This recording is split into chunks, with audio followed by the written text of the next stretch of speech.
Woody Wiggins. Originally from San Jose, California. Flair bartending for almost 9 years now.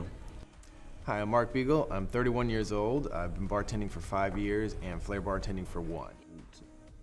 Didn't see a necessity for it originally when I was bartending.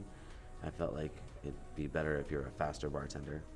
But then my roommate at the time was also bartending with me at Fridays, and he had really got into it, was doing competitions, and I was helping him with his routines. And at one point I was like, if I could help him with his routines, then I can do it. You know, just piece moves together and choreograph it all together. I've only been Flair bartending for about a solid year, I would say. So still very much at the beginning level, but got into it because of this guy mostly. Same story, just fast forward, I guess. Yeah. 8 or 9 years down the road, now I'm the roommate, learning from the from the friend and roommate that I'm living with. So You have to have a balance with it as far as Flair bartending goes. You want them to have their drink fast, but you want to put on a little bit of a show. So sheer entertainment. You know, people go crazy for the littlest things. I do this one move where I throw up the ice and I catch the ice in the tin. And they go really crazy over that rather than me like juggling bottles. I don't understand it. So it's the little things.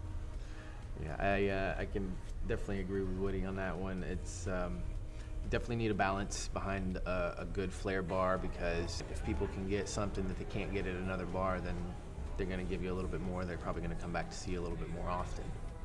Sometimes it can be a little nerve-wracking being in front of everybody on stage. Kind of, they expect more, and if you drop something, that's what they really go crazy for. They love to see you break things, and even more than they like to see you do the craziest move.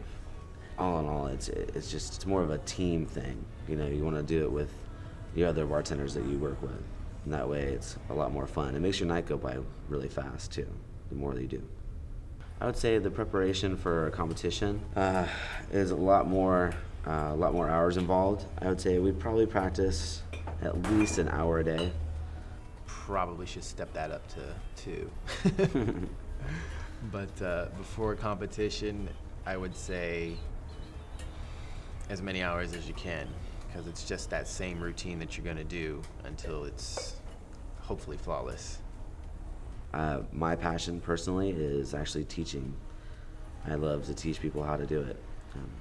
I really eventually would like to open up my own school and nightclub kind of mix. First and foremost, I would just like to have it create more of a value, I guess, on me as a bartender at the job I'm currently at.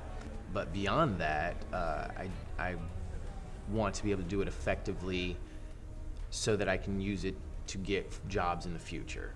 You know, competing at some competitions would be nice, but to compete at a world level and be, you know, Christian Delpeche or any of those, you know, Vegas guys or whatever, I don't have any desire to do all that. Just if I could one day eventually open up my own bar and have it be, you know, bring bartenders up through Flair what I feel is the correct way, that would be awesome too.